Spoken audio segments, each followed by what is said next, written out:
ਸਤਿ ਸ਼੍ਰੀ ਅਕਾਲ। ਤੁਸੀਂ ਵੇਖ ਰਹੇ ਹੋ ਟੀਵੀ ਪੰਜਾਬ ਤੇ ਮੈਂ ਹਾਂ ਤੁਹਾਡੇ ਨਾਲ ਇੰਦਰਪ੍ਰੀਤ ਕੌਰ ਸੰਗੇੜਾ ਲੈ ਕੇ ਹਾਜ਼ਰ ਹਾਂ ਵੀਕਲੀ ਬੁਲੇਟਿਨ, ਜਿੱਥੇ ਗੱਲਬਾਤ ਕੈਨੇਡਾ ਦੀਆਂ तमाम ਉਹਨਾਂ ਖਬਰਾਂ ਦੀ ਹੋਏਗੀ ਜਿਹੜੀਆਂ ਹਫ਼ਤਾ ਭਰ ਖਾਸ ਰਹੀਆਂ।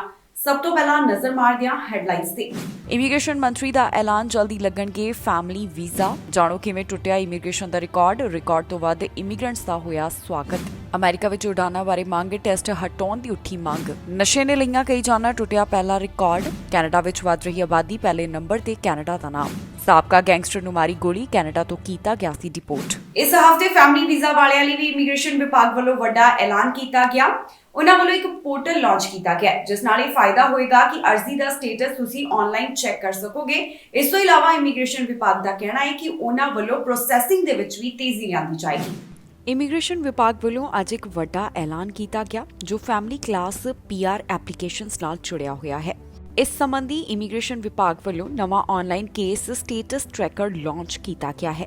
ਜੀ ਹਾਂ, ਕੈਨੇਡਾ ਦੇ ਇਮੀਗ੍ਰੇਸ਼ਨ ਮੰਤਰੀ ਵੱਲੋਂ ਨਵੇਂ ਡਿਜੀਟਲ ਕੇਸ ਸਟੇਟਸ ਟਰੈਕਰ ਦਾ ਐਲਾਨ ਕੀਤਾ ਗਿਆ।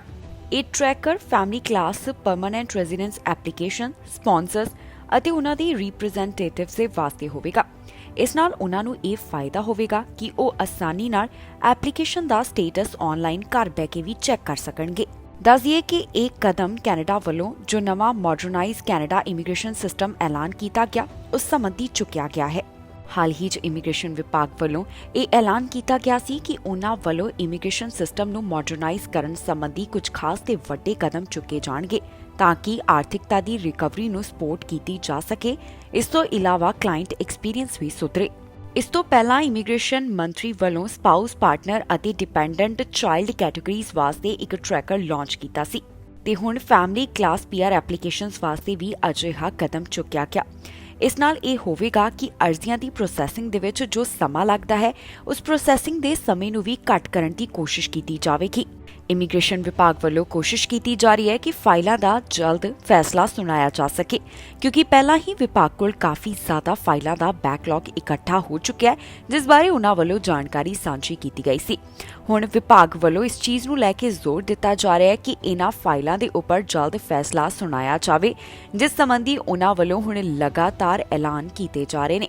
ਪਹਿਲਾਂ ਸਪਾਊਸ ਵੀਜ਼ਾ ਵਾਲਿਆਂ ਲਈ ਐਲਾਨ ਹੋਇਆ ਤੇ ਹੁਣ ਫੈਮਿਲੀ ਕਲਾਸ ਪੀਆਰ ਐਪਲੀਕੇਸ਼ਨ ਸੰਬੰਧੀ ਵੀ ਇੱਕ ਪੋਰਟਲ ਲਾਂਚ ਕੀਤਾ ਗਿਆ ਹੈ ਜਿਸ ਦੀ ਮਦਦ ਨਾਲ ਆਸਾਨੀ ਨਾਲ ਤੁਸੀਂ ਘਰ ਬਹਿ ਕੇ ਵੀ ਆਪਣੀ ਅਰਜ਼ੀ ਦਾ ਸਟੇਟਸ ਚੈੱਕ ਕਰ ਸਕੋਗੇ। ਇਸ ਹਫ਼ਤੇ ਇਮੀਗ੍ਰੇਸ਼ਨ ਨਾਲ ਜੁੜੀਆਂ ਹੋਈਆਂ ਕਈ ਵੱਡੀਆਂ ਖਬਰਾਂ ਸਾਹਮਣੇ ਆਈਆਂ। ਇਮੀਗ੍ਰੇਸ਼ਨ ਦਾ ਜੋ ਸਾਲ 2021 ਦੌਰਾਨ ਰਿਕਾਰਡ ਟੁੱਟਾ ਉਸ ਬਾਰੇ ਵੀ ਜਾਣਕਾਰੀ ਸਾਹਮਣੇ ਆਈ। ਵਿਭਾਗ ਵੱਲੋਂ ਦੱਸਿਆ ਗਿਆ ਕਿ ਕਿਵੇਂ ਉਹਨਾਂ ਵੱਲੋਂ ਪਾਬੰਦੀਆਂ ਦੇ ਬਾਵਜੂਦ ਆਪਣਾ ਟਾਰਗੇਟ ਜੋ ਤੈਅ ਕੀਤਾ ਗਿਆ ਸੀ ਉਸ ਨੂੰ ਪੂਰਾ ਕੀਤਾ ਗਿਆ ਹੈ। ਇਮੀਗ੍ਰੇਸ਼ਨ ਵਿਭਾਗ ਵੱਲੋਂ ਸਾਲ 2021 ਵਾਸਤੇ ਜੋ ਟਾਰਗੇਟ ਤੈਅ ਕੀਤਾ ਗਿਆ ਸੀ ਉਸ ਨੂੰ ਪੂਰਾ ਕਰ ਲਿਆ ਗਿਆ।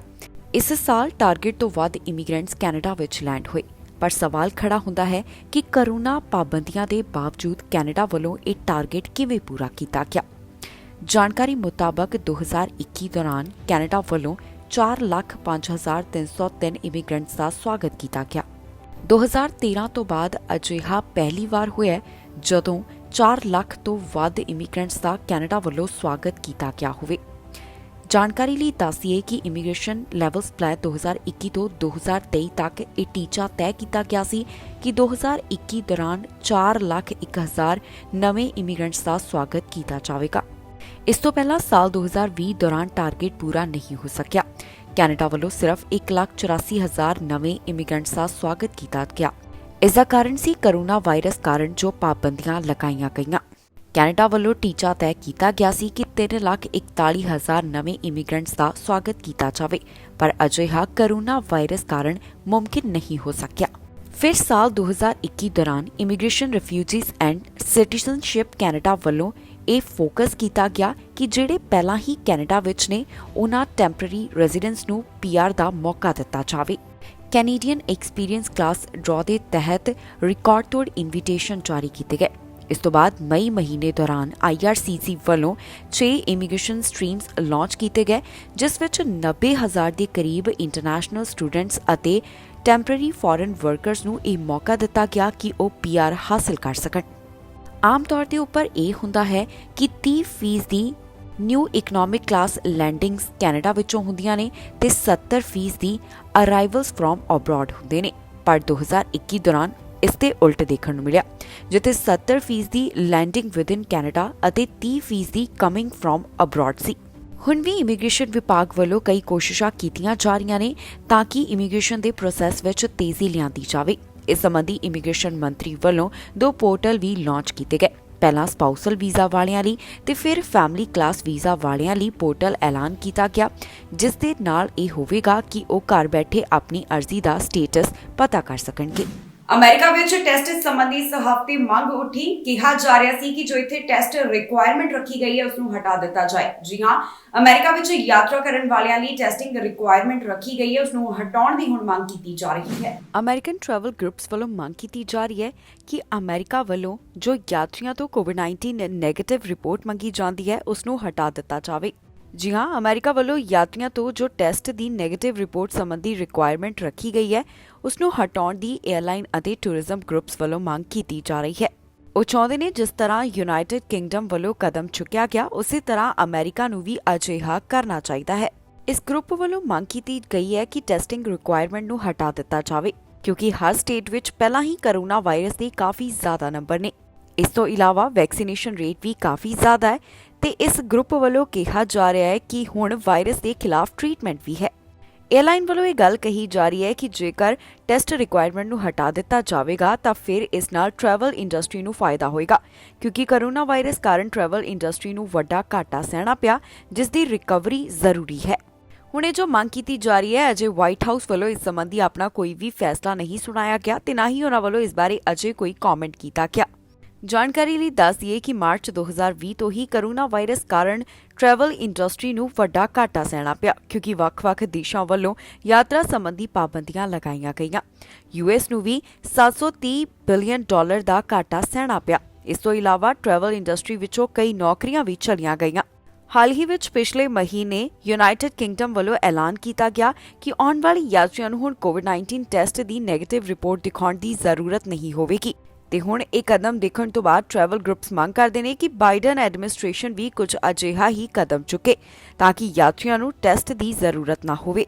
ਜਾਣਕਾਰੀ ਲਈ ਦੱਸ ਦਈਏ ਕਿ ਇਸ ਸਮੇਂ ਜਿਹੜੇ ਬਾਕੀ ਦੇਸ਼ਾਂ ਤੋਂ ਅਮਰੀਕਾ ਵਿੱਚ ਆ ਰਹੇ ਨੇ ਉਨ੍ਹਾਂ ਨੂੰ ਕੋਵਿਡ-19 ਦੀ ਨੈਗੇਟਿਵ ਰਿਪੋਰਟ ਦਿਖਾਉਣੀ ਪੈਂਦੀ ਹੈ, ਪਰ ਡੋਮੈਸਟਿਕ ਯਾਤਰਾ ਦੇ ਉੱਪਰ ਟੈਸਟਿੰਗ ਰਿਕੁਆਇਰਮੈਂਟ ਦੀ ਜ਼ਰੂਰਤ ਨਹੀਂ, ਕਿਉਂਕਿ ਹੁਣ ਵੈਕਸੀਨੇਸ਼ਨ ਰੇਟ ਕਾਫੀ ਜ਼ਿਆਦਾ ਹੈ ਤੇ ਵੱਖ-ਵੱਖ ਦੇਸ਼ਾਂ ਵਿੱਚ ਜ਼ਿਆਦਾਤਰ ਲੋਕਾਂ ਨੂੰ ਕੋਵਿਡ-19 ਵੈਕਸੀਨ ਲੱਗ ਚੁੱਕੀ ਹੈ।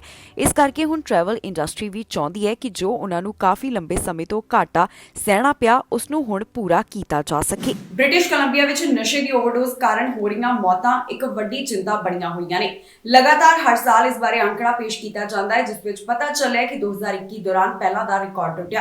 ਇਸ ਦੌਰਾਨ ਬ੍ਰਿਟਿਸ਼ ਕੋਲੰਬੀਆ ਵਿੱਚ ਕਾਫੀ ਜਾਨਾਂ ਇਲਿਸਿਟ ਡਰੱਗ ਓਵਰਡੋਜ਼ ਕਾਰਨ ਚਲੀਆਂ ਗਈਆਂ। ਸਾਲ 2021 ਦੌਰਾਨ ਬ੍ਰਿਟਿਸ਼ ਕੋਲੰਬੀਆ ਵਿੱਚ ਓਵਰਡੋਜ਼ ਕਾਰਨ ਕਈ ਜਾਨਾਂ ਗਈਆਂ ਨੇ। ਸਾਲ 2021 ਬ੍ਰਿਟਿਸ਼ ਕੋਲੰਬੀਆ ਵਾਸਤੇ ਡੈਡਲੀਐਸਟ ਈਅਰ ਸਾਬਿਤ ਹੋਇਆ। ਜਾਣਕਾਰੀ ਮੁਤਾਬਕ ਇਲਿਸਿਟ ਡਰੱਗ ਓਵਰਡੋਜ਼ ਕਾਰਨ ਇਸ ਸਾਲ 2224 ਲੋਕਾਂ ਦੀ ਜਾਨ ਚਲੀ ਗਈ।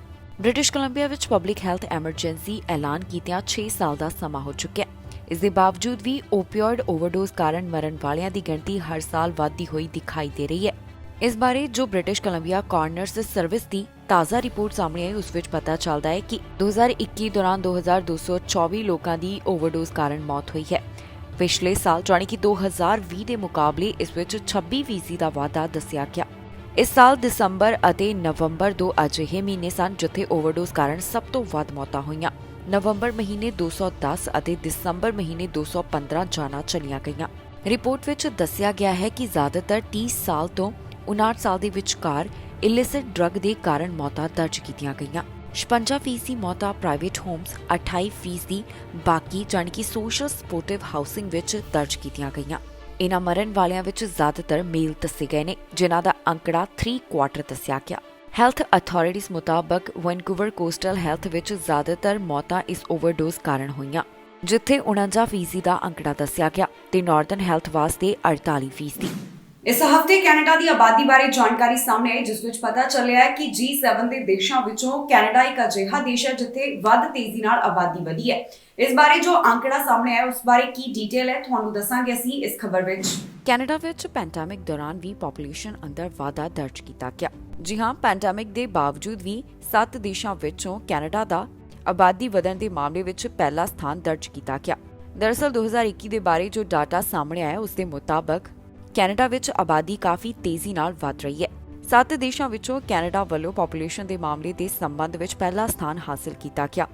ਆંકੜਿਆਂ ਦੇ ਮੁਤਾਬਕ ਪਿਛਲੇ ਸਾਲ ਕੈਨੇਡਾ ਦੀ ਆਬਾਦੀ 6 ਕਰੋੜ ਤੋਂ ਵੱਧ ਸੀ। ਕੈਨੇਡਾ ਦੀ 27.3 ਮਿਲੀਅਨ ਆਬਾਦੀ 41 ਵੱਡੇ ਸ਼ਹਿਰਾਂ ਵਿੱਚ ਰਹਿੰਦੀ ਹੈ ਤੇ ਪਿਛਲੇ 5 ਸਾਲਾਂ ਦੌਰਾਨ ਕੈਨੇਡਾ ਦੀ ਆਬਾਦੀ 1.8 ਮਿਲੀਅਨ ਵੱਧ ਦਰਜ ਕੀਤੀ ਗਈ। ਡਾਟਾ ਤੋਂ ਜੋ ਜਾਣਕਾਰੀ ਸਾਹਮਣੇ ਆਈ ਹੈ ਉਸ ਮੁਤਾਬਕ ਯੂਕੌਨ ਦੀ ਆਬਾਦੀ 12.1% ਦੇ ਵਿਕਾਸ ਦੇ ਨਾਲ ਰਾਸ਼ਟਰੀ ਪੱਧਰ ਤੇ ਸਭ ਤੋਂ ਤੇਜ਼ ਰਫ਼ਤਾਰ ਨਾਲ ਵਧੀ। 2016 ਤੋਂ 2021 ਦੌਰਾਨ new ਫਾਊਂਡਲੈਂਡ and Labrador the population ਵਿੱਚ 1.8% ਦੀ ਗਿਰਾਵਟ ਦੇਖੀ ਗਈ। ਸਭ ਤੋਂ ਤੇਜ਼ੀ ਨਾਲ ਵਧਣ ਵਾਲਾ ਸੂਬਾ ਪ੍ਰਿੰਸ ਐਡਵਰਡ ਆਈਲੈਂਡ ਸੀ ਜੋ 8% ਦੀ ਦਰ ਨਾਲ ਵਧਿਆ। ਪੈਂਡੇਮਿਕ ਦੇ ਬਾਵਜੂਦ ਕੈਨੇਡਾ ਦੀ ਆਬਾਦੀ 2016 ਤੋਂ 2021 ਤੱਕ ਦੂਜੇ 7 ਦੇਸ਼ਾਂ ਦੇ ਮੁਕਾਬਲੇ ਲਗਭਗ ਦੁੱਗਣੀ ਰਫ਼ਤਾਰ ਨਾਲ ਵਧੀ ਹੈ। ਇਸ ਹਫ਼ਤੇ ਇੱਕ ਅਜਿਹੀ ਖਬਰ ਸਾਹਮਣੇ ਆਈ ਜਿੱਥੇ ਸਾਬਕਾ ਗੈਂਗਸਟਰ ਨੂੰ ਥਾਈਲੈਂਡ ਵਿੱਚ ਗੋਲੀ ਮਾਰੀ ਗਈ। ਇਸ ਗੈਂਗਸਟਰ ਨੂੰ ਕੈਨੇਡਾ ਤੋਂ ਡਿਪੋਰਟ ਕੀਤਾ ਗਿਆ ਸੀ ਜਿਸ ਦਾ ਨਾਮ ਤੇ ਪਹਿਚਾਣ ਵੀ ਜਨਤਕ ਕੀਤੇ ਗਏ। ਕੈਨੇਡਾ ਤੋਂ ਡਿਪੋਰਟ ਕੀਤੇ ਸਾਬਕਾ ਬ੍ਰਿਟਿਸ਼ ਕੋਲੰਬੀਆ ਗੈਂਗਸਟਰ ਨੂੰ ਗੋਲੀ ਮਾਰਨ ਦਾ ਮਾਮਲਾ ਸਾਹਮਣੇ ਆਇਆ। ਇਸ ਸਾਬਕਾ ਗੈਂਗਸਟਰ ਨੂੰ ਥਾਈਲੈਂਡ ਵਿੱਚ ਗੋਲੀ ਮਾਰੀ ਗਈ। ਜੀ ਹਾਂ, ਬੀਚ ਫਰੰਟ ਹੋਟਲ ਦੇ ਸਟਾਫ ਮੈਂਬਰ ਵੱਲੋਂ ਜਾਣਕਾਰੀ ਸਾਂਝੀ ਕਰਦਿਆਂ ਦੱਸਿਆ ਗਿਆ ਕਿ ਜਿਮੀ ਸਲਾਈਸ ਸੰਧੂ ਨੂੰ 10 ਵਜੇ ਦੇ ਕਰੀਬ ਗੋਲੀ ਮਾਰੀ ਗਈ। ਚਲੌਂਗ ਪੁਲਿਸ ਵੱਲੋਂ ਲੋਕਲ ਮੀਡੀਆ ਨੂੰ ਜਾਣਕਾਰੀ ਦਿੱਤੀ ਗਈ ਸੀ ਕਿ ਜਿਸ ਵਿਅਕਤੀ ਦੀ ਮੌਤ ਹੋਈ ਉਸ ਦੀ ਆਈਡੈਂਟੀਫਿਕੇਸ਼ਨ 2 ਨਾਮ ਦੇ ਨਾਲ ਹੈ, ਮਨਦੀਪ ਸਿੰਘ ਅਤੇ ਅਮਰਜੀਤ ਸਿੰਘ ਸਿੱਧੂ। ਪਰ ਬਾਅਦ ਵਿੱਚ ਕਈ ਸੋਰਸਸ ਤੋਂ ਇਹ ਕਨਫਰਮ ਹੋਇਆ ਕਿ ਉਸ ਦਾ ਨਾਮ ਸੰਧੂ ਹੈ ਜਿਸ ਨੂੰ ਟਾਰਗੇਟਡ ਸ਼ੂਟਿੰਗ ਵਿੱਚ ਮਾਰ ਦਿੱਤਾ ਗਿਆ। ਜਦੋਂ ਇਹ ਮਾਮਲਾ ਸਾਹਮਣੇ ਆਇਆ ਤਾਂ ਸੋਸ਼ਲ ਮੀਡੀਆ ਉੱਪਰ ਬ੍ਰਦਰ ਕੀਪਰ ਗੈਂਗ ਵੱਲੋਂ ਕਈ ਤਰ੍ਹਾਂ ਦੇ ਇਨਸਲਟਸ ਅਤੇ ਟੌਂਟ ਪੋਸਟ ਕੀਤੇ। ਦੱਸ ਦਈਏ ਕਿ ਸੰਧੂ ਦਾ ਜਨਮ ਭਾਰਤ ਵਿੱਚ ਹੋਇਆ ਤੇ ਉਹ ਕੈਨੇਡਾ ਵਿੱਚ ਉਸ ਸਮੇਂ ਮੂਵ ਹੋਇਆ ਜਦੋਂ ਉਸ ਦੀ ਉਮਰ 7 ਸਾਲ ਦੀ ਸੀ। ਫਿਰ ਇੱਥੇ ਉਹ ਐਬਸਫੋਰਡ ਵਿੱਚ ਆਪਣੇ ਰਿਸ਼ਤੇਦਾਰਾਂ ਕੋਲ ਵੱਡਾ ਹੋਇਆ। ਬਾਅਦ ਵਿੱਚ ਸੰਧੂ ਵੱਲੋਂ ਗੈਂਗ ਦਾ ਰਾਹ ਚੁਣਿਆ ਗਿਆ। 2010 ਤੋਂ ਲੈ ਕੇ 2012 ਦੌਰਾਨ ਉਸ ਨੂੰ ਗੰਭੀਰ ਅਸੌਲਟਸ ਦੇ ਚੱਲਦਿਆਂ ਕਨਵਿਕਟ ਕੀਤਾ ਗਿਆ ਤੇ ਉਸਨੇ ਡੈਪੋਟੇਸ਼ਨ ਦਾ ਸਾਹਮਣਾ ਕੀਤਾ। 2015 ਦੀ ਇਮੀਗ੍ਰੇਸ਼ਨ ਹੀਅਰਿੰਗ ਵਿੱਚ ਸੰਧੂ ਵੱਲੋਂ ਕਿਹਾ ਗਿਆ ਸੀ ਕਿ ਉਸ ਨੂੰ ਕੈਨੇਡਾ ਵਿੱਚ ਰਹਿਣ ਦਾ ਇੱਕ ਮੌਕਾ ਦਿੱਤਾ ਜਾਵੇ ਕਿਉਂਕਿ ਉਹ ਆਪਣਾ ਰਾਹ ਬਦਲਣਾ ਚਾਹੁੰਦਾ ਹੈ ਤੇ ਉਸ ਵੱਲੋਂ ਇੱਕ ਓਪਰਚੁਨਿਟੀ ਦੀ ਮੰਗ ਕੀਤੀ ਗਈ ਸੀ, ਪਰ ਉਸ ਨੂੰ ਡਿਪੋਰਟ ਕਰ ਦਿੱਤਾ ਗਿਆ। ਬਾਅਦ ਵਿੱਚ ਜੂਨ 2018 ਦੌਰਾਨ ਸੰਧੂ ਨੂੰ ਭਾਰਤ ਤੋਂ ਅਰੈਸਟ ਕੀਤਾ ਗਿਆ ਜਿਸ ਨੂੰ ਬੇਲ ਦੇ ਉੱਪਰ ਰਿਲੀਜ਼ ਕੀਤਾ ਗਿਆ। ਉਦੋਂ ਤੋਂ ਹੀ ਸੰਧੂ ਵੱਲੋਂ ਦੁਬਈ ਅਤੇ ਸਾਊਥ ਈਸਟ ਏਸ਼ੀਆ ਦੇ ਵਿੱਚ ਯਾਤਰਾ ਕੀਤੀ ਜਾ ਰਹੀ ਸੀ। ਬ੍ਰਿਟਿਸ਼ ਕੋਲੰਬੀਆ ਵਿੱਚ ਜਨਵਰੀ 2014 ਦੌਰਾਨ ਸੰਧੂ ਨੂੰ ਰੈੱਡ ਸਕਾਰਪੀਅਨ ਗੈਂਗ ਲੀਡਰ ਨੂੰ ਮਾਰਨ ਸੰਬੰਧੀ ਚਾਰਜ ਕੀਤਾ ਗਿਆ। ਸੰਧੂ ਨੂੰ ਜੁਝਾਰ ਖੁੰਡਖੁੰਡ ਦੇ ਨੇੜੇ ਵੀ ਮੰਨਿਆ ਜਾਂਦਾ ਸੀ ਤੇ ਉਹ ਸੁਖ ਤੱਕ ਦੇ ਨੇੜੇ ਵੀ ਰਿਹਾ। ਇਸ ਹਫ਼ਤੇ ਅਮਰੀਕਾ ਤੋਂ ਜਾਣਕਾਰੀ ਸਾਹਮਣੇ ਆਈ ਕਿ ਜਲਦ 5 ਸਾਲ ਤੋਂ ਘੱਟ ਉਮਰ ਵਾਲੇ ਬੱਚਿਆਂ ਨੂੰ ਕੋਵਿਡ-19 ਵੈਕਸੀਨ ਲਗਾਈ ਜਾਵੇਗੀ। ਜੋ ਇਸ ਬਾਰੇ ਪਤਾ ਚੱਲਿਆ ਉਸ ਮੁਤਾਬਕ 21 ਫਰਵਰੀ ਤੋਂ ਇਹ ਵੈਕਸੀਨ ਲਗਾਉਣ ਦੀ ਸ਼ੁਰੂਆਤ ਕਰ ਦਿੱਤੀ ਜਾਏਗੀ। ਫਾਈਜ਼ਰ ਵੱਲੋਂ ਜੋ ਕਲੀਨਿਕਲ ਟ੍ਰਾਇਲ ਕਰਵਾਇਆ ਗਿਆ ਸੀ ਉਸ ਸੰਬੰਧੀ ਹੁਣ FDA ਤੋਂ ਅਪਰੂਵਲ ਦੀ ਮੰਗ ਕੀਤੀ ਗਈ ਹੈ। ਜੇਕਰ ਸਭ ਕੁਝ ਠੀਕ ਰਿਹਾ, ਅਮਰੀਕਾ ਵਿੱਚ ਇਸ ਟੀਕੇ ਨੂੰ ਮਨਜ਼ੂਰੀ ਮਿਲ ਗਈ ਤਾਂ ਜਲਦ 5 ਸਾਲ ਤੋਂ ਘੱਟ ਉਮਰ ਵਾਲਿਆਂ ਨੂੰ ਵੀ ਕੋਵਿਡ-19 ਵੈਕਸੀਨ ਲਗਾਉਣ ਦੀ ਸ਼ੁਰੂਆਤ ਕਰ ਦਿੱਤੀ ਜਾਵੇਗੀ। ਅਮਰੀਕਾ ਵਿੱਚ ਜਲਦ ਹੀ 5 ਸਾਲ ਤੋਂ ਘੱਟ ਉਮਰ ਦੇ ਬੱਚਿਆਂ ਨੂੰ ਕੋਵਿਡ-19 ਵੈਕਸੀਨ ਲਗਾਉਣ ਦੀ ਸ਼ੁਰੂਆਤ ਕਰ ਦਿੱਤੀ ਜਾਏਗੀ। ਜਾਣਕਾਰੀ ਮੁਤਾਬਕ ਇੱਥੇ ਫਰਵਰੀ ਮਹੀਨੇ ਵਿੱਚ ਹੀ 5 ਸਾਲ ਤੋਂ ਘੱਟ ਉਮਰ ਵਾਲਿਆਂ ਨੂੰ ਵੈਕਸੀਨ ਲਗਾਉਣ ਦੀ ਸ਼ੁਰੂਆਤ ਕੀਤੀ ਜਾ ਸਕਦੀ ਹੈ। ਜੀ ਹਾਂ, US ਸਰਕਾਰ ਵੱਲੋਂ ਯੋਜਨਾ ਤਿਆਰ ਕੀਤੀ ਜਾ ਰਹੀ ਹੈ ਕਿ 21 ਫਰਵਰੀ ਤੋਂ ਪਹਿਲਾਂ 5 ਸਾਲ ਤੋਂ ਘੱਟ ਉਮਰ ਵਾਲਿਆਂ ਨੂੰ ਕੋਵਿਡ-19 ਵੈਕਸੀਨ ਲਗਾਉਣ ਦੀ ਸ਼ੁਰੂਆਤ ਕਰ ਦਿੱਤੀ ਜਾਵੇ। ਇਹ ਜਾਣਕਾਰੀ US centers for disease control ਅਤੇ ਪ੍ਰੀਵੈਂਸ਼ਨ ਦੇ ਡਾਕੂਮੈਂਟ ਤੋਂ ਸਾਹਮਣੇ ਆਈ। ਹਾਲ ਹੀ ਵਿੱਚ ਫਾਈਜ਼ਰ ਵੱਲੋਂ FDA ਨੂੰ ਅਪਰੂਵਲ ਸੰਬੰਧੀ ਐਪਲੀਕੇਸ਼ਨ ਦਿੱਤੀ ਗਈ ਜਿੱਥੇ ਉਹਨਾਂ ਵੱਲੋਂ ਮੰਗ ਕੀਤੀ ਗਈ ਹੈ ਕਿ 5 ਸਾਲ ਤੋਂ ਘੱਟ ਉਮਰ ਵਾਲੇ ਬੱਚਿਆਂ ਨੂੰ ਵੈਕਸੀਨ ਲਗਾਉਣ ਸੰਬੰਧੀ ਉਹਨਾਂ ਨੂੰ ਮਨਜ਼ੂਰੀ ਦਿੱਤੀ ਜਾਵੇ। ਦਰਅਸਲ ਫਾਈਜ਼ਰ ਵੱਲੋਂ 5 ਸਾਲ ਤੋਂ ਘੱਟ ਉਮਰ ਵਾਲਿਆਂ ਸੰਬੰਧੀ ਕਲੀਨਿਕਲ ਟ੍ਰਾਇਲ ਕਰਵਾਇਆ ਗਿਆ ਜਿਸ ਦੇ ਨਤੀਜੇ ਸਹੀ ਸਾਬਤ ਹੋਏ। ਇਸ ਤੋਂ ਬਾਅਦ FDA ਦੇ ਅਪਰੂਵਲ ਦੀ ਉਡੀਕ ਫਾਈਜ਼ਰ ਵੱਲੋਂ ਕੀਤੀ ਜਾ ਰਹੀ ਹੈ। ਜੇਕਰ FDA ਵੱਲੋਂ 5 ਸਾਲ ਤੋਂ ਘੱਟ ਉਮਰ ਵਾਲੇ ਬੱਚਿਆਂ ਲਈ ਇਸ ਟੀਕੇ ਨੂੰ ਮਨਜ਼ੂਰੀ ਦੇ ਦਿੱਤੀ ਜਾਂਦੀ ਹੈ ਤਾਂ ਇੱਥੇ 18 ਮਿਲੀਅਨ ਬੱਚੇ ਵੈਕਸੀਨ ਲਗਵਾਉਣ ਲਈ ਐਲੀਜੀਬਲ ਹੋ ਜਾਣਗੇ। ਉਮੀਦ ਕੀਤੀ ਜਾ ਰਹੀ ਹੈ ਕਿ ਫਰਵਰੀ 21 ਤੋਂ ਵੈਕਸੀਨ ਲਗਾਉਣ ਦੀ ਸ਼ੁਰੂਆਤ ਕਰ ਦਿੱਤੀ ਜਾਏਗੀ। ਸਭ ਤੋਂ ਪਹਿਲਾਂ ਉਹਨਾਂ ਖੇਤਰਾਂ ਵਿੱਚ ਵੈਕਸੀਨ ਲਗਾਈ ਜਾਏਗੀ ਜਿਹੜੇ ਹਾਈ ਰਿਸਕ ਨੇ। ਮੌਜੂਦਾ ਸਮੇਂ ਅਮਰੀਕਾ ਵਿੱਚ 5 ਸਾਲ ਅਤੇ ਇਸ ਤੋਂ ਵੱਧ ਉਮਰ ਵਾਲਿਆਂ ਨੂੰ ਕੋਵਿਡ-19 ਵੈਕਸੀਨ ਲਗਾਈ ਜਾ ਰਹੀ ਹੈ ਤੇ ਉਮੀਦ ਹੈ ਕਿ ਜਲਦ 5 ਸਾਲ ਤੋਂ ਘੱਟ ਉਮਰ ਵਾਲਿਆਂ ਲਈ ਵੀ ਵੈਕਸੀਨ ਮਨਜ਼ੂਰ ਕਰ ਲਈ ਜਾਵੇਗੀ। ਪ੍ਰਦਰਸ਼ਨ ਦੌਰਾਨ ਜੋ ਡੋਨੇਸ਼ਨ ਇਕੱਠਾ ਹੋ ਰਿਹਾ ਹੈ, ਫੰਡ ਇਕੱਠਾ ਹੋ ਰਿਹਾ ਹੈ, ਉਸ ਨੂੰ ਲੈ ਕੇ ਕਈ ਤਰ੍ਹਾਂ ਦੇ ਸਵਾਲ ਚੁੱਕੇ ਜਾ ਰਹੇ ਨੇ। GoFundMe ਵੱਲੋਂ ਜੋ ਫੰਡ ਇਕੱਠਾ ਕਰਨ ਬਾਰੇ ਜਾਣਕਾਰੀ ਸਾਂਝੀ ਕੀਤੀ ਗਈ, ਉਸ ਵਿੱਚ ਦੱਸਿਆ ਗਿਆ ਕਿ ਜ਼ਿਆਦਾਤਰ ਜਿਹੜਾ ਡੋਨੇਸ਼ਨ ਸੀ ਉਹ ਅਮਰੀਕਾ ਤੋਂ ਆਇਆ। ਇਸ ਬਾਰੇ ਸਾਰੀ ਡਿਟੇਲ ਸਾਹਮਣੇ ਆਈ ਹੈ, ਜਿਸ ਵਿੱਚ ਪਤਾ ਚੱਲਿਆ ਕਿ ਕਿਸ ਦੇਸ਼ ਤੋਂ ਕਿੰਨੇ ਡੋਨਰ ਸਨ। GoFundMe ਵੱਲੋਂ ਫੰਡ ਰੋਕਿਆ ਗਿਆ ਤਾਂ ਫਰੀडम ਰੈਲੀ ਦੌਰਾਨ ਇੱਕ ਨਵੇਂ ਕਰਾਊਡ ਫੰਡਿੰਗ ਪਲੇਟਫਾਰਮ ਉੱਪਰ ਮਿਲੀਅਨ ਦਾ ਫੰਡ ਇਕੱਠਾ ਕੀਤਾ ਗਿਆ ਹੈ। ਜੀ ਹਾਂ, ਹੁਣ ਨਵੇਂ ਪਲੇਟਫਾਰਮ ਉੱਪਰ ਫੰਡ ਇਕੱਠਾ ਕੀਤਾ ਜਾ ਰਿਹਾ ਹੈ। GiveSendGo ਦੇ ਉੱਪਰ 69,661 ਡੋਨਰਸ ਵੱਲੋਂ ਫੰਡ ਦਿੱਤਾ ਗਿਆ, ਜਿਸ ਦੇ ਚੱਲਦਿਆਂ 6.3 ਮਿਲੀਅਨ $US ਇਕੱਠੇ ਹੋ ਚੁੱਕੇ ਹਨ। ਇਸ GiveSendGo ਨੂੰ #1 Free Christian crowd funding site ਦੱਸਿਆ ਜਾ ਰਿਹਾ ਹੈ। ਇਸ ਨਵੇਂ ਕੈਂਪੇਨ ਨਾਲ ਜੋ ਫੰਡ ਇਕੱਠਾ ਹੋਏਗਾ, ਇਸ ਨਾਲ ਟਰੱਕਰਸ ਦੇ ਫਿਊਲ ਦਾ ਖਰਚਾ ਕੱਢਿਆ ਜਾ ਸਕੇਗਾ। ਇਸ ਤੋਂ ਇਲਾਵਾ ਪ੍ਰਦਰਸ਼ਨ ਕਰਨ ਵਾਲੇ ਟਰੱਕਰਸ ਨੂੰ ਖਾਣ ਪੀਣ ਦੀਆਂ ਚੀਜ਼ਾਂ ਵੀ ਪਹੁੰਚਾਈਆਂ ਜਾ ਸਕਣਗੀਆਂ। ਦੱਸ ਦਈਏ ਕਿ ਹਾਲ ਹੀ ਵਿੱਚ GoFundMe ਵੱਲੋਂ ਵੱਡਾ ਫੈਸਲਾ ਕੀਤਾ ਗਿਆ। ਜੋ ਫੰਡ ਇਕੱਠਾ ਹੋਇਆ ਸੀ ਉਸ ਦੇ ਉੱਪਰ ਰੋਕ ਲਗਾ ਦਿੱਤੀ ਗਈ। ਇਸ ਦੇ ਪਿੱਛੇ ਕਾਰਨ ਵੀ GoFundMe ਵੱਲੋਂ ਦੱਸਿਆ ਗਿਆ। ਉਨ੍ਹਾਂ ਕਿਹਾ ਕਿ ਪ੍ਰਦਰਸ਼ਨ ਸ਼ਾਂਤਮਈ ਤਰੀਕੇ ਨਾਲ ਸ਼ੁਰੂ ਹੋਇਆ ਸੀ, ਪਰ ਹੁਣ ਇੱਥੇ ਹਿੰਸਕ ਘਟਨਾਵਾਂ ਸਾਹਮਣੇ ਆਉਣ ਲੱਗੀਆਂ ਨੇ, ਜਿਸ ਤੋਂ ਬਾਅਦ ਉਨ੍ਹਾਂ ਵੱਲੋਂ ਫੰਡ ਰੋਕ ਦਿੱਤਾ ਗਿਆ। ਤੇ ਹੁਣ ਇਹ ਨਵੀਂ ਜਾਣਕਾਰੀ ਸਾਹਮਣੇ ਆ ਰਹੀ ਹੈ, ਜਿਸ ਵਿੱਚ ਪਤਾ ਚੱਲਿਆ ਕਿ ਨਵੀਂ ਪਲੇਟਫਾਰਮ ਦੇ ਉੱਪਰ ਹੁਣ ਫੰਡ ਇਕੱਠਾ ਹੋ ਰਿਹਾ ਹੈ। ਜਾਣਕਾਰੀ ਲਈ ਦੱਸੀਏ ਕਿ ਫੈਡਰਲ ਸਰਕਾਰ ਵੱਲੋਂ ਜੋ ਲਾਜ਼ਮੀ ਵੈਕਸੀਨੇਸ਼ਨ ਦੀ ਨੀਤੀ ਲਿਆਂਦੀ ਗਈ, ਟਰੱਕ ਡਰਾਈਵਰਸ ਵੱਲੋਂ ਇਸ ਦਾ ਵਿਰੋਧ ਕੀਤਾ ਜਾ ਰਿਹਾ ਹੈ ਤੇ ਲਗਾਤਾਰ ਕਈ ਦਿਨਾਂ ਤੋਂ ਇਹ ਪ੍ਰਦਰਸ਼ਨ ਜਾਰੀ ਹੈ। ਪ੍ਰਧਾਨ ਮੰਤਰੀ ਜਸਟਿਨ ਟਰੂਡੋ ਇਸ ਹਫ਼ਤੇ ਪਾਰਲੀਮੈਂਟ ਵਿੱਚ ਪ੍ਰੋਟੈਸਟ ਬਾਰੇ ਬੋਲੇ ਨੇ। ਉਹਨਾਂ ਦਾ ਕਹਿਣਾ ਹੈ ਕਿ ਇਹ ਪ੍ਰਦਰਸ਼ਨ ਹੁਣ ਖਤਮ ਕਰ ਦੇਣਾ ਚਾਹੀਦਾ ਹੈ। ਦਰਅਸਲ ਹਾਊਸ ਆਫ ਕਾਮਨਸ ਵਿੱਚ ਐਮਰਜੈਂਸੀ ਡਿਬੇਟ ਬੁਲਾਈ ਗਈ ਸੀ, ਜਿਸ ਦੌਰਾਨ ਪ੍ਰਧਾਨ ਮੰਤਰੀ ਜਸਟਿਨ ਟਰੂਡੋ ਵੱਲੋਂ ਆਪਣੇ ਵਿਚਾਰ ਸਾਂਝੇ ਕੀਤੇ ਗਏ। ਪ੍ਰਧਾਨ ਮੰਤਰੀ ਜਸਟਿਨ ਟਰੂਡੋ ਦਾ ਕਹਿਣਾ ਹੈ ਕਿ ਜੋ ਟਰੱਕ ਡਰਾਈਵਰਾਂ ਵੱਲੋਂ ਪ੍ਰਦਰਸ਼ਨ ਕੀਤਾ ਜਾ ਰਿਹਾ ਹੈ, ਇਹ ਹੁਣ ਖਤਮ ਹੋਣਾ ਚਾਹੀਦਾ ਹੈ। ਜੀ ਹਾਂ, ਪ੍ਰਧਾਨ ਮੰਤਰੀ ਜਸਟਿਨ ਟਰੂਡੋ ਵੱਲੋਂ ਕਿਹਾ ਗਿਆ ਕਿ ਇਸ ਸਮੇਂ ਜੋ ਟਰੱਕ ਡਰਾਈਵਰਸ ਲਾਜ਼ਮੀ ਵੈਕਸੀਨੇਸ਼ਨ ਨੀਤੀ ਦਾ ਵਿਰੋਧ ਕਰ ਰਹੇ ਹਨ, ਇਹਨਾਂ ਵੱਲੋਂ ਆਰਥਿਕਤਾ ਨੂੰ ਬਲੌਕ ਕਰਨ ਦੀ ਕੋਸ਼ਿਸ਼ ਕੀਤੀ ਜਾ ਰਹੀ ਹੈ। ਇਸ ਦਾ ਅਸਰ ਡੈਮੋਕ੍ਰੇਸੀ ਦੇ ਉੱਪਰ ਪੈ ਰਿਹਾ ਹੈ ਅਤੇ ਨਾਲ ਹੀ ਇਸ ਨਾਲ ਆਮ ਜ਼ਿੰਦਗੀਆਂ ਵੀ ਪ੍ਰਭਾਵਿਤ ਹੋ ਰਹੀਆਂ ਨੇ। ਪ੍ਰਧਾਨ ਮੰਤਰੀ ਜਸਟਿਨ ਟਰੂਡੋ ਦੇ ਕਹਿਣ ਮੁਤਾਬਕ ਇਹ ਹੁਣ ਰੋਕ ਦੇਣਾ ਚਾਹੀਦਾ ਹੈ।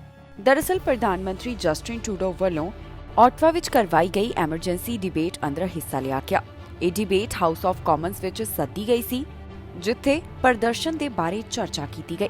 ਇਸ ਤੋਂ ਇਲਾਵਾ ਪਬਲਿਕ ਸੇਫਟੀ ਮਿਨਿਸਟਰ ਵੱਲੋਂ ਵੀ ਜਾਣਕਾਰੀ ਸਾਂਝੀ ਕਰਦਿਆਂ ਦੱਸਿਆ ਗਿਆ ਕਿ RCMP ਵੱਲੋਂ ਜੋ ਰਿਕੁਐਸਟ ਕੀਤੀ ਗਈ ਸੀ, ਉਸ ਨੂੰ ਫੈਡਰਲ ਸਰਕਾਰ ਨੇ ਮਨਜ਼ੂਰ ਕਰ ਲਿਆ ਹੈ। ਦਰਅਸਲ ਮੇਅਰ ਵੱਲੋਂ ਪ੍ਰਧਾਨ ਮੰਤਰੀ ਜਸਟਿਨ ਟਰੂਡੋ ਅਤੇ ਓਨਟਾਰੀਓ ਦੇ ਪ੍ਰੀਮੀਅਰ ਨੂੰ ਇੱਕ ਪੱਤਰ ਲਿਖਿਆ ਗਿਆ ਸੀ, ਜਿਸ ਵਿੱਚ ਆਟਵਾ ਦੇ ਮੇਅਰ ਵੱਲੋਂ ਹੋਰ ਪੁਲਿਸ ਆਫੀਸਰਸ ਲਗਾਉਣ ਦੀ ਮੰਗ ਕੀਤੀ ਗਈ ਸੀ। ਹੁਣ ਇਸ ਮੰਗ ਨੂੰ ਫੈਡਰਲ ਸਰਕਾਰ ਵੱਲੋਂ ਮਨਜ਼ੂਰ ਕਰ ਲਿਆ ਗਿਆ ਹੈ, ਜਿਸ ਤੋਂ ਬਾਅਦ ਪੁਲਿਸ ਦੇ ਉੱਪਰ ਹੀ ਕਾਫੀ ਖਰਚਾ ਆਉਣ ਵਾਲਾ ਹੈ। ਪ੍ਰਧਾਨ ਮੰਤਰੀ ਜਸਟਿਨ ਟਰੂਡੋ ਵੱਲੋਂ ਹੋਰ ਕੀ ਕਿਹਾ ਗਿਆ, ਆਓ ਤੁਹਾਨੂੰ ਸੁਣਾਉਂਦੇ ਹਾਂ। We're worn down, none more worn down than our frontline health workers who've been going flat out for 2 years. But everyone's tired of having to wear masks, having to follow public health restrictions. Families like mine just last week that test positive, have to follow public health rules, have to isolate themselves. Nobody wants to do that.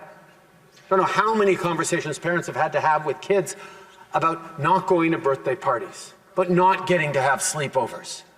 This pandemic has sucked for all Canadians. But Canadians know the way to get through it is to continue listening to science, continuing to lean on each other, continuing to be there for each other. Everyone's tired of COVID. Ottawa ਵਿੱਚ ਇਸ ਸਮੇਂ ਜੋ truck drivers ਵੱਲੋਂ ਪ੍ਰਦਰਸ਼ਨ ਕੀਤਾ ਜਾ ਰਿਹਾ, ਇਸ ਨੂੰ ਧਿਆਨ ਵਿੱਚ ਰੱਖਦਿਆਂ ਇਸ ਹਫ਼ਤੇ ਸਟੇਟ ਆਫ ਐਮਰਜੈਂਸੀ ਦਾ ਐਲਾਨ ਕੀਤਾ ਗਿਆ। ਆਟਵਾ ਵਿੱਚ ਸਟੇਟ ਆਫ ਐਮਰਜੈਂਸੀ ਲਗਾ ਦਿੱਤੀ ਗਈ। ਇੱਥੇ ਜੋ ਹਾਲਾਤ ਬਣੇ ਹੋਏ ਨੇ, ਇਸ ਨੂੰ ਧਿਆਨ ਵਿੱਚ ਰੱਖਦਿਆਂ ਹੀ ਸ਼ਹਿਰ ਵੱਲੋਂ ਫੈਸਲਾ ਲਿਆ ਗਿਆ। ਪ੍ਰੀਮੀਅਰ ਡਗਫੋਰਡ ਵੱਲੋਂ ਚੱਲ ਰਹੇ ਪ੍ਰਦਰਸ਼ਨ ਨੂੰ ਧਿਆਨ ਵਿੱਚ ਰੱਖਦਿਆਂ ਸਟੇਟ ਆਫ ਐਮਰਜੈਂਸੀ ਦਾ ਐਲਾਨ ਕਰ ਦਿੱਤਾ ਗਿਆ ਹੈ। ਪ੍ਰਧਾਨ ਮੰਤਰੀ ਜਸਟਿਨ ਟਰੂਡੋ ਵੱਲੋਂ ਖੁਦ ਇਸ ਦਾ ਐਲਾਨ ਕਰਦਿਆਂ ਕਿਹਾ ਗਿਆ ਕਿ ਓਨਟਾਰੀਓ ਵਿੱਚ ਉਹਨਾਂ ਵੱਲੋਂ ਸਟੇਟ ਆਫ ਐਮਰਜੈਂਸੀ ਐਲਾਨੀ ਜਾ ਰਹੀ ਹੈ। ਉਹਨਾਂ ਵੱਲੋਂ ਦੱਸਿਆ ਗਿਆ ਕਿ ਪ੍ਰਦਰਸ਼ਨ ਨੂੰ ਖਤਮ ਕਰਨ ਦੇ ਵਾਸਤੇ ਵੀ ਉਹਨਾਂ ਵੱਲੋਂ ਐਮਰਜੈਂਸੀ ਆਰਡਰ ਜਾਰੀ ਕੀਤੇ ਜਾਣਗੇ। ਐਲਾਨ ਕਰਨ ਮੌਕੇ ਪ੍ਰੀਮੀਅਰ ਵੱਲੋਂ ਕਿਹਾ ਗਿਆ ਕਿ ਉਹ ਆਪਣੀ ਅਥਾਰਟੀ ਦੀ ਵਰਤੋਂ ਕਰਦਿਆਂ ਸਟੇਟ ਆਫ ਐਮਰਜੈਂਸੀ ਸੂਬੇ ਵਿੱਚ ਲਗਾ ਰਹੇ ਨੇ ਤੇ ਨਾਲ ਹੀ ਉਹਨਾਂ ਨੇ ਕੈਬਨਿਟ ਤੋਂ ਮੰਗ ਕੀਤੀ ਹੈ ਕਿ ਆਰਡਰ ਲਿਆਂਦੇ ਜਾਣ ਤਾਂ ਕਿ ਇਸ ਪ੍ਰੋਟੈਸਟ ਨੂੰ ਖਤਮ ਕੀਤਾ ਜਾ ਸਕੇ। ਇਸ ਦੌਰਾਨ ਡਗਫੋਰਡ ਵੱਲੋਂ ਹੋਰ ਕੀ ਕਿਹਾ ਗਿਆ, ਆਓ ਤੁਹਾਨੂੰ ਸੁਣਾਉਂਦੇ ਹਾਂ। To declare a state of emergency in our province. And I will convene Cabinet to use legal authorities to urgently enact orders that will make crystal clear it is illegal and punishable to block and impede the movement of goods, people, and services along critical infrastructure. This will include protecting international border crossings, 400 series highways, airports, ports, bridges, and railways. It will also include protecting the safe and essential movement of ambulatory and medical services, public transit, municipal and provincial roadways, as well as pedestrian walkways. Fines for non-compliance will be severe, with a maximum penalty of $100,000 and up to a year imprisonment. We will also provide additional authority to consider taking away the personal and commercial licenses of anyone who doesn't comply with these orders. This will not impede the rights of Ontarians to peacefully protest. It will provide additional tools to help stop the illegal occupation of Ottawa and the Ambassador Bridge in Windsor. While these emergency orders will be temporary, we have every intention to bring new legislation forward that will make these measures permanent in law. We're taking these steps necessary to support our police as they do what it takes to restore law and order. And please, my friends, make no mistake, this is a pivotal moment for our nation. The eyes of the world are upon us right now, and what they are seeing is not who we are. It's not what Canada is about. ਇਸ ਹਫਤੇ ਯਾਤਰੀਆਂ ਲਈ Australia ਤੋਂ ਵੱਡੀ ਖਬਰ ਸਾਹਮਣੇ ਆਈ, ਜਿੱਥੇ ਯਾਤਰੀਆਂ ਨੂੰ ਹੁਣ ਇਜਾਜ਼ਤ ਹੋਏਗੀ। ਜੀ ਹਾਂ, ਆਸਟ੍ਰੇਲੀਆ ਵੱਲੋਂ ਇਸ ਹਫਤੇ ਬਾਰਡਰ ਖੋਲਣ ਦਾ ਐਲਾਨ ਕਰ ਦਿੱਤਾ ਗਿਆ। ਸ਼ਰਤ ਰੱਖੀ ਗਈ ਹੈ ਕਿ ਜਿਹੜੇ ਵੀ ਯਾਤਰੀ ਆਉਣਗੇ ਉਹ ਫੁੱਲੀ ਵੈਕਸੀਨੇਟਡ ਹੋਣ। ਯਾਤਰਾ ਸੰਬੰਧੀ ਆਸਟ੍ਰੇਲੀਆ ਤੋਂ ਵੱਡੀ ਖਬਰ ਸਾਹਮਣੇ ਆਈ ਹੈ। ਆਸਟ੍ਰੇਲੀਆ ਵੱਲੋਂ ਹੁਣ ਆਪਣੇ ਬਾਰਡਰ ਖੋਲੇ ਜਾ ਰਹੇ ਹਨ। ਜੀ ਹਾਂ, ਸਾਰੇ ਵੈਕਸੀਨੇਟਡ ਯਾਤਰੀ ਅਤੇ ਬਿਜ਼ਨਸ ਟਰੈਵਲਰਸ ਵਾਸਤੇ ਆਸਟ੍ਰੇਲੀਆ 21 ਫਰਵਰੀ ਤੋਂ ਆਪਣੇ ਬਾਰਡਰ ਖੋਲ ਰਿਹਾ ਹੈ। ਦੱਸੀਏ ਕਿ ਆਸਟ੍ਰੇਲੀਆ ਵੱਲੋਂ ਮਾਰਚ 2020 ਤੋਂ ਹੀ ਯਾਤਰਾ ਸੰਬੰਧੀ ਸਖਤੀ ਕੀਤੀ ਹੋਈ ਹੈ ਤੇ ਹੁਣ ਉਨ੍ਹਾਂ ਵੱਲੋਂ ਰਾਹਤ ਦਾ ਐਲਾਨ ਕਰ ਦਿੱਤਾ ਗਿਆ। ਇਸ ਤੋਂ ਪਹਿਲਾਂ ਆਸਟ੍ਰੇਲੀਅਨ ਪੋਪੂਲੇਸ਼ਨ ਵਾਸਤੇ ਵੀ ਬਾਰਡਰ ਸੰਬੰਧੀ ਰਾਹਤ ਦਿੱਤੀ ਗਈ ਸੀ। ਜਾਣਕਾਰੀ ਮੁਤਾਬਕ ਪ੍ਰਧਾਨ ਮੰਤਰੀ ਦਾ ਕਹਿਣਾ ਹੈ ਕਿ ਉਨ੍ਹਾਂ ਵੱਲੋਂ ਸਾਰੇ ਵੈਕਸੀਨੇਟਡ ਵੀਜ਼ਾ ਹੋਲਡਰਸ ਵਾਸਤੇ 21 ਫਰਵਰੀ ਤੋਂ ਆਪਣੇ ਦਰਵਾਜ਼ੇ ਖੋਲੇ ਜਾ ਰਹੇ ਨੇ। ਜਿਹੜੇ ਯਾਤਰੀ ਆਸਟ੍ਰੇਲੀਆ ਆਉਣਗੇ ਉਨ੍ਹਾਂ ਵਾਸਤੇ ਪ੍ਰੂਫ ਆਫ ਵੈਕਸੀਨੇਸ਼ਨ ਦਿਖਾਉਣਾ ਜ਼ਰੂਰੀ ਹੋਵੇਗਾ। ਜ਼ਿਕਰਯੋਗ ਹੈ ਕਿ ਮਾਰਚ 2020 ਤੋਂ ਪੈਂਡੈਮਿਕ ਕਾਰਨ ਵੱਖ-ਵੱਖ ਦੇਸ਼ਾਂ ਵੱਲੋਂ ਆਪਣੇ ਬਾਰਡਰ ਬੰਦ ਕਰ ਦਿੱਤੇ ਗਏ ਸਨ। ਹੌਲੀ-ਹੌਲੀ ਕਈ ਦੇਸ਼ਾਂ ਵੱਲੋਂ ਯਾਤਰਾ ਸੰਬੰਧੀ ਰਾਹਤ ਦਿੱਤੀ ਗਈ, ਪਰ ਇਸ ਦੌਰਾਨ ਟੂਰਿਜ਼ਮ ਇੰਡਸਟਰੀ ਨੂੰ ਵੱਡਾ ਘਾਟਾ ਸਹਿਣਾ ਪਿਆ। ਆਸਟ੍ਰੇਲੀਆ ਵੱਲੋਂ ਕਾਫੀ ਲੰਬੇ ਸਮੇਂ ਤੱਕ ਪਾਬੰਦੀਆਂ ਬਰਕਰਾਰ ਰੱਖੀਆਂ ਗਈਆਂ। ਇੱਥੇ ਵੀ ਪਾਬੰਦੀਆਂ ਕਾਰਨ ਟਰੈਵਲ ਇੰਡਸਟਰੀ ਕਾਫੀ ਪ੍ਰਭਾਵਿਤ ਹੋਈ ਤੇ ਅੱਜ ਆਸਟ੍ਰੇਲੀਆ ਤੋਂ ਇੱਕ ਵੱਡਾ ਐਲਾਨ ਹੋਇਆ ਹੈ, ਜਿਸ ਨੇ ਯਾਤਰੀਆਂ ਨੂੰ ਰਾਹਤ ਦਿੱਤੀ ਹੈ। ਹੁਣ ਆਸਟ੍ਰੇਲੀਆ ਵੱਲੋਂ ਯਾਤਰੀਆਂ ਲਈ ਰਸਤੇ ਖੋਲ੍ਹ ਦਿੱਤੇ ਗਏ ਨੇ, ਪਰ ਜ਼ਰੂਰੀ ਹੈ ਕਿ ਆਉਣ ਵਾਲੇ ਯਾਤਰੀਆਂ ਦੇ ਕੋਵਿਡ-19 ਵੈਕਸੀਨ ਲੱਗੀ ਹੋਵੇ। ਇਸ ਹਫਤੇ GoFundMe ਵੱਲੋਂ ਵੱਡਾ ਫੈਸਲਾ ਲਿਆ ਗਿਆ, ਜਿੱਥੇ ਉਹਨਾਂ ਵੱਲੋਂ ਫੰਡ ਦੇ ਉੱਪਰ ਰੋਕ ਲਗਾਉਣ ਦਾ ਐਲਾਨ ਕਰ ਦਿੱਤਾ ਗਿਆ। ਇਸ ਦਾ ਕਾਰਨ ਵੀ ਉਹਨਾਂ ਨੇ ਦੱਸਿਆ। GoFundMe ਦਾ ਕਹਿਣਾ ਹੈ ਕਿ ਪ੍ਰਦਰਸ਼ਨ ਸ਼ਾਂਤਮਈ ਤਰੀਕੇ ਨਾਲ ਸ਼ੁਰੂ ਹੋਇਆ ਸੀ, ਪਰ ਹੁਣ ਇਸ ਤੋਂ ਹਿੰਸਕ ਘਟਨਾਵਾਂ ਸਾਹਮਣੇ ਆ ਰਹੀਆਂ ਨੇ, ਜਿਸ ਤੋਂ ਬਾਅਦ ਉਹਨਾਂ ਨੇ ਫੰਡ ਦੇ ਉੱਪਰ ਰੋਕ ਲਗਾ ਦਿੱਤੀ। ਆਟਵਾ ਵਿੱਚ ਪ੍ਰਦਰਸ਼ਨ ਕਰਨ ਵਾਲੇ ਟਰੱਕਰਸ ਨਾਲ ਜੁੜੀ ਹੋਈ ਖਬਰ ਸਾਹਮਣੇ ਆਈ ਹੈ, ਜਿੱਥੇ GoFundMe ਵੱਲੋਂ ਵੱਡਾ ਫੈਸਲਾ ਲਿਆ ਗਿਆ। ਦਰਅਸਲ ਪ੍ਰਦਰਸ਼ਨ ਵਾਸਤੇ ਜੋ GoFundMe ਵਿੱਚ ਰਾਸ਼ੀ ਇਕੱਠੀ ਹੋਈ ਸੀ, ਉਸ ਨੂੰ ਰੱਦ ਕਰਨ ਦਾ ਫੈਸਲਾ GoFundMe ਵੱਲੋਂ ਲਿਆ ਗਿਆ ਹੈ। ਇਸ ਬਾਰੇ ਕਈ ਰਿਪੋਰਟਸ ਸਾਹਮਣੇ ਆਈਆਂ, ਜਿਸ ਵਿੱਚ ਪਤਾ ਚੱਲਦਾ ਹੈ ਕਿ ਟਰੱਕਰਸ ਦੇ ਪ੍ਰਦਰਸ਼ਨ ਵਾਸਤੇ GoFundMe ਅਮਾਉਂਟ ਨੂੰ ਰੋਕ ਲਿਆ ਗਿਆ ਹੈ। ਜਾਣਕਾਰੀ ਮੁਤਾਬਕ ਹੁਣ ਤੱਕ $10.21 ਮਿਲੀਅਨ ਦੀ ਰਾਸ਼ੀ ਇਕੱਠੀ ਹੋ ਚੁੱਕੀ ਸੀ, ਪਰ ਹੁਣ ਇਸ ਨੂੰ ਰੋਕਣ ਦਾ ਫੈਸਲਾ ਸੁਣਾਇਆ ਗਿਆ ਹੈ। ਇਸ ਬਾਰੇ GoFundMe ਦਾ ਕਹਿਣਾ ਹੈ ਕਿ ਉਹਨਾਂ ਕੋਲ ਇਸ ਚੀਜ਼ ਦੇ ਸਬੂਤ ਹਨ ਕਿ ਜੋ ਪ੍ਰਦਰਸ਼ਨ ਪਹਿਲਾਂ ਸ਼ਾਂਤਮਈ ਤਰੀਕੇ ਨਾਲ ਸ਼ੁਰੂ ਹੋਇਆ ਸੀ, ਇੱਥੋਂ ਹੁਣ ਹਿੰਸਕ ਘਟਨਾਵਾਂ ਸਾਹਮਣੇ ਆਉਣੀਆਂ ਸ਼ੁਰੂ ਹੋ ਗਈਆਂ ਨੇ। ਦੱਸ ਦਈਏ ਕਿ ਇਸ ਤੋਂ ਪਹਿਲਾਂ ਫੰਡਰੇਜ਼ਰ ਰਾਹੀਂ $1 ਮਿਲੀਅਨ ਰਿਲੀਜ਼ ਕੀਤੇ ਜਾ ਰਹੇ ਹਨ। ਹੁਣ GoFundMe ਵੱਲੋਂ ਫੰਡਿੰਗ ਦਾ ਪੈਸਾ ਫੰਡ ਦੇਣ ਵਾਲਿਆਂ ਨੂੰ ਮੋੜਿਆ ਜਾਵੇਗਾ, ਇਹ ਵੀ ਜਾਣਕਾਰੀ ਸਾਹਮਣੇ ਆ ਰਹੀ ਹੈ। ਉਧਰ ਜਿਹੜੇ ਲੋਕਾਂ ਵੱਲੋਂ ਸਹੀ ਜਾਣਕਾਰੀ ਸਾਂਝੀ ਨਹੀਂ ਕੀਤੀ ਗਈ, ਉਹਨਾਂ ਦੀ ਫੰਡਿੰਗ ਨੂੰ ਕਿਸੇ ਸੰਸਥਾ ਨੂੰ ਡੋਨੇਟ ਕਰ ਦਿੱਤਾ ਜਾਵੇਗਾ। ਜਾਣਕਾਰੀ ਲਈ ਦੱਸ ਦਈਏ ਕਿ ਸਰਕਾਰ ਵੱਲੋਂ ਜੋ ਵੈਕਸੀਨੇਸ਼ਨ ਦੀ ਨੀਤੀ ਲਿਆਂਦੀ ਗਈ, ਜਿਸ ਮੁਤਾਬਕ ਟਰੱਕਰਸ ਵਾਸਤੇ ਕੋਵਿਡ-19 ਵੈਕਸੀਨ ਹਾਸਲ ਕਰਨਾ ਜ਼ਰੂਰੀ ਹੈ, ਇਸ ਦਾ ਵਿਰੋਧ ਕਈ ਟਰੱਕ ਡਰਾਈਵਰਸ ਵੱਲੋਂ ਕੀਤਾ ਜਾ ਰਿਹਾ ਹੈ ਤੇ ਇਹ ਪ੍ਰਦਰਸ਼ਨ ਕਾਫੀ ਦਿਨਾਂ ਤੋਂ ਔਟਵਾ ਦੇ ਵਿੱਚ ਚੱਲ ਰਿਹਾ ਹੈ, ਜਿੱਥੇ ਪ੍ਰਦਰਸ਼ਨ ਕਰਨ ਵਾਲੇ ਟਰੱਕ ਡਰਾਈਵਰਸ ਵੱਲੋਂ ਮੰਗ ਕੀਤੀ ਜਾ ਰਹੀ ਹੈ ਕਿ ਵੱਖ-ਵੱਖ ਸੂਬਿਆਂ ਵਿੱਚ ਲੱਗੀਆਂ ਕਰੋਨਾ ਪਾਬੰਦੀਆਂ ਹਟਾਈਆਂ ਜਾਣ। ਪ੍ਰਧਾਨ ਮੰਤਰੀ ਜਸਟਿਨ ਟਰੂਡੋ ਉਨ੍ਹਾਂ ਦੇ ਨਾਲ ਮੁਲਾਕਾਤ ਕਰਨ, ਪਰ ਪ੍ਰਧਾਨ ਮੰਤਰੀ ਜਸਟਿਨ ਟਰੂਡੋ ਵੱਲੋਂ ਇਹ ਕਹਿ ਦਿੱਤਾ ਗਿਆ ਹੈ ਕਿ ਉਨ੍ਹਾਂ ਵੱਲੋਂ ਨੈਗੋਸੀਏਸ਼ਨ ਨਹੀਂ ਕੀਤੀ ਜਾਏਗੀ ਤੇ ਉਹ ਟਰੱਕ ਡਰਾਈਵਰਸ ਨੂੰ ਨਹੀਂ ਮਿਲਣਗੇ। ਇਸ ਤੋਂ ਇਲਾਵਾ ਕਈ ਟਰੱਕ ਡਰਾਈਵਰਸ ਵੱਲੋਂ ਅਜੇ ਵੀ ਆਪਣਾ ਕੰਮ ਜਾਰੀ ਰੱਖਿਆ ਹੋਇਆ ਹੈ, ਪਰ ਕਈਆਂ ਵੱਲੋਂ ਲਾਜ਼ਮੀ ਵੈਕਸੀਨੇਸ਼ਨ ਨੀਤੀ ਦਾ ਵਿਰੋਧ ਕੀਤਾ ਜਾ ਰਿਹਾ ਹੈ। ਇਸ ਦੇ ਨਾਲ ਹੀ ਜਾਂਦੇ ਇੱਕ ਵਾਰ ਫਿਰ ਤੋਂ ਨਜ਼ਰ ਮਾਰਦੇ ਹਾਂ ਹੈਡਲਾਈਨਸ ਤੇ। ਇਮੀਗ੍ਰੇਸ਼ਨ ਮੰਤਰੀ ਦਾ ਐਲਾਨ, ਜਲਦੀ ਲੱਗਣਗੇ ਫੈਮਿਲੀ ਵੀਜ਼ਾ। ਜਾਣੋ ਕਿਵੇਂ ਟੁੱਟਿਆ ਇਮੀਗ੍ਰੇਸ਼ਨ ਦਾ ਰਿਕਾਰਡ ਤੋਂ ਵੱਧ ਇਮੀਗ੍ਰੈਂਟਸ ਦਾ ਹੋਇਆ ਸਵਾਗਤ। ਅਮਰੀਕਾ ਵਿੱਚ ਉਡਾਨਾਂ ਬਾਰੇ ਮੰਗ ਟੈਸਟ ਹਟਾਉਣ ਦੀ ਉੱਠੀ ਮੰਗ। ਨਸ਼ੇ ਨੇ ਲਈਆਂ ਕਈ ਜਾਨਾਂ, ਟੁੱਟਿਆ ਪਹਿਲਾ ਰਿਕਾਰਡ। ਕੈਨੇਡਾ ਵਿੱਚ ਵੱਧ ਰਹੀ ਆਬਾਦੀ, ਪਹਿਲੇ ਨੰਬਰ ਤੇ ਕੈਨੇਡਾ ਦਾ ਨਾਮ। ਸਾਬਕਾ ਗੈਂਗਸਟਰ ਨੂੰ ਮਾਰੀ ਗੋਲੀ, ਕੈਨੇਡਾ ਤੋਂ ਕੀਤਾ ਗਿਆ ਸੀ ਡਿਪੋਰਟ। ਖਬਰਾਂ ਦੇ ਇਸ ਬੁਲੇਟਿਨ ਵਿੱਚ ਇੰਨਾ ਹੀ। ਨਵੀਆਂ ਤੇ ਤਾਜ਼ੀਆਂ ਖਬਰਾਂ ਲੈ ਕੇ ਫਿਰ ਤੋਂ ਹਾਜ਼ਰ ਹੋਵਾਂਗੇ। ਫਿਲਹਾਲ ਮੈਨੂੰ ਇੰਦਰਪ੍ਰੀਤ ਕੌਰ ਸੰਗੇੜਾ ਨੂੰ ਦਿਓ ਇਜਾਜ਼ਤ ਤੇ ਤੁਸੀਂ ਵੇਖਦੇ ਰਹੋ ਟੀਵੀ ਪੰਜਾਬ।